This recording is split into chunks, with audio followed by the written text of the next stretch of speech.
Israel ने America को युद्ध में उतारने पर मजबूर किया है, तो दूसरी तरफ इजरायली खुफिया एजेंसी मोसाद ने अब ईरान के मिलिट्री कमांडरों को सरेंडर के लिए मजबूर करने को कहा है। सोचिए, वो अब प्लान बना रहे हैं कि कैसे ईरान के जो मिलिट्री कमांडर हैं उन्हें सरेंडर करने के लिए मजबूर किया जाए। मोसाद के इस रणनीति को समझने के लिए अमेरिकी मीडिया के जरिए एक बड़ा खुलासा जानिए, और ये खुलासा कोई छोटा मोटा नहीं है। ये खुलासा सुनकर आप खुद हैरान रह जाएंगे। एक रिपोर्ट के मुताबिक अब ईरान के मिलिट्री कमांडरों को मोसाद के जासूसों से कॉल आ रहे हैं, और ये कॉल धमकी भरे कॉल हैं। इन फोन कॉल में मोसाद के जासूस ईरान के कमांडरों को सरेंडर करने या फिर युद्ध से दूर रहने के लिए फोर्स कर रहे हैं। इन कमांडरों को धमकी दी जा रही है कि अगर उन्होंने ईरान के शासन से दूरी नहीं बनाई तो उनके परिवार की जान को खतरा हो सकता है। युद्ध में दुश्मन को डराना या फिर उसके ऊपर मनोवैज्ञानिक दबाव बनाना एक बहुत पुरानी रणनीति है, लेकिन मोसाद के मामले में खतरा बढ़ जाता है। जो मोसाद हमलों के लिए अयातुल्ला खामनेई और लारिजानी जैसे बड़े नेताओं की पिन पॉइंट लोकेशन और टाइम हासिल कर सकता है, उस मोसाद के लिए ईरान के कमांडरों की जानकारी निकालना कोई बड़ी बात नहीं है। कल ही की बात है, इजराइल की सरकार ने ईरान युद्ध में मोसाद को स्वतंत्र फैसले लेने की छूट दे दी है। जरा आसान भाषा में समझिए कि अब मोसाद ईरान के खिलाफ जो भी करेगी उसके लिए अब उसे सरकार की अनुमति लेने की जरूरत नहीं होगी। इसका सीधा मतलब है कि अब मोसाद और ज्यादा घातक हो जाएगी। मोसाद ने 1 साल पहले इन मनोवैज्ञानिक हमलों का परीक्षण किया था और अब इन्हें इस्तेमाल किया जा रहा है। बात करें साल 2025 की, तो 2025 में जब ईरान और इजराइल के बीच एक टकराव हुआ था, तब मोसाद ने ईरान के कमांडरों को ऐसे ही धमकियां देनी शुरू की। पहले कमांडर को फोन किया जाता था या फिर मैसेज पहुंचाया जाता था। जब फोन कॉल का कमांडर जवाब नहीं देता था और डरता भी नहीं था, तो उसके घर एक हाथ से लिखी हुई लिखित में संदेश पहुंचाया जाता था, चिट्ठी।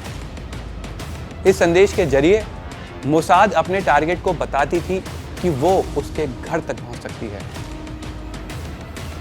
जरा सोच कर देखिए, आपका कोई दुश्मन है, आप उसका फोन कॉल नहीं उठा रहे ये सोचकर कि शायद अगर मैंने इसका फोन उठा लिया तो हो सकता है कि मेरे घर की लोकेशन जान जाए। आप जानते हैं कि उसको आपके घर की लोकेशन नहीं पता, लेकिन अगले ही दिन लिखित में आपके घर एक चिट्ठी आ जाती है, और वो कौन भेजता है? वही दुश्मन। कितना घातक हो सकता है। दहशत वाले इस प्लान का असर ये हुआ कि ईरान के वरिष्ठ कमांडरों की मौत के बाद उनके जो जितने भी जूनियर थे, वो उनका पद संभालने में हिम्मत ही नहीं जुटा पा रहे थे। पिछले साल इजराइल का हमला सीमित था। 2026 के युद्ध में इजराइल ने ईरान को बड़े नेताओं से लेकर उनके बड़े मिलिट्री कमांडरों को खत्म कर दिया है।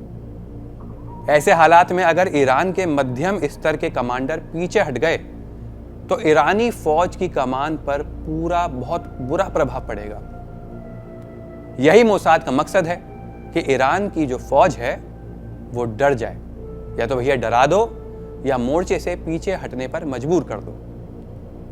मोसाद के बारे में एक और खास बात जान लीजिए। युद्धकाल में मोसाद का हेडक्वार्टर और उसके सभी दफ्तर सख्त सुरक्षा प्रोटोकॉल का पालन करते हैं। इसे आप एक किस्म का लॉकडाउन भी कह सकते हैं। मोसाद के निर्देश और वरिष्ठ अधिकारी अंडरग्राउंड बंकरों से अपना काम करते रहते हैं, और वो इस कदर अंडरग्राउंड होते हैं कि जो दुश्मन देश है जिसके खिलाफ वो प्लान बना रहे हैं, उनको उनके बारे में कुछ जानकारी ही हासिल ना हो सके, कुछ पता ही ना चले। और ये यहीं तक सीमित नहीं है, एक बहुत बड़ा नेटवर्क है, और वो नेटवर्क किस तरह काम करता है अंडरग्राउंड होकर, उनकी लोकेशन तक नहीं पता चलती है। ये सुनिए एक बार। जो मोसाद के दफ्तर हैं, जो गैर जरूरी स्टाफ होता है, उन्हें वो अपने घर भेज देते हैं।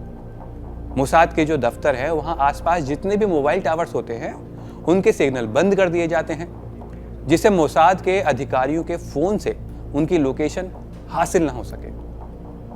मोसाद के मुख्य दफ्तर यानी अंडरग्राउंड बंकर के अंदर किसी भी किस्म के टेक्नोलॉजी से रिलेटेड या कह लीजिए इलेक्ट्रॉनिक डिवाइस के इस्तेमाल पर पाबंदी लगा दी जाती है, जिससे ना तो लोकेशन पता लग सके और ना ही किसी भी तरह से कोई अटैक किया जा सके। पिछले 20 दिनों के युद्ध में ईरान ने 6 बार मोसाद के हेडक्वार्टर्स पर हमला किया था। काफी सारी मिसाइल दागी थी, लेकिन सख्त प्रोटोकॉल की वजह से मोसाद को नुकसान नहीं पहुंचा सके। उल्टा ईरान के अंदर मोसाद की दहशत बढ़ती जा रही है। तो जरा सोच कर देखिए, ये मोसाद जिसका नाम आप टीवी पर, सोशल मीडिया पर हर जगह सुन रहे हैं, कितनी घातक है ये मोसाद। यहां ताजा खबर के साथ हर दिन की शुरुआत कड़क है। आमने सामने बैठ रखते हैं बात पूरे दम से, आराम से। चर्चा होती है बेधड़क। यहां किस्से कहानियों में बोल सरल और अंदाज बेहद कड़क मिलता है। जीने में एक तेवर है, जो आता है सही ज्ञान, जानकारी और उससे कमाई कड़क मुंह से। इधर मौके पर चौका नहीं, छक्का लगा जलवा दिखाते हैं। कड़क क्रिकेट से अपने रोमांच को जो बढ़ाते हैं। यहाँ की हर बात का मिजाज एक है, मिजाज कड़क। आपका अपना YouTube चैनल कड़क लाइव बेधड़क। यहाँ ताजा खबर के साथ हर दिन की शुरुआत कड़क है। आमने सामने बैठ रखते हैं बात पूरे दम से, आराम से। चर्चा होती है बेधड़क। यहाँ किस्से कहानियों में बोल सरल और अंदाज बेहद कड़क मिलता है। जीने में एक तेवर है, जो आता है सही ज्ञान, जानकारी और उससे कमाई कड़क मुंह से। इधर मौके पर चौका नहीं, छक्का लगा जलवा दिखाते हैं। कड़क क्रिकेट से अपने रोमांच को जो बढ़ाते हैं। यहाँ की हर बात का मिजाज एक है, मिजाज कड़क। आपका अपना YouTube चैनल कड़क लाइव बेधड़क।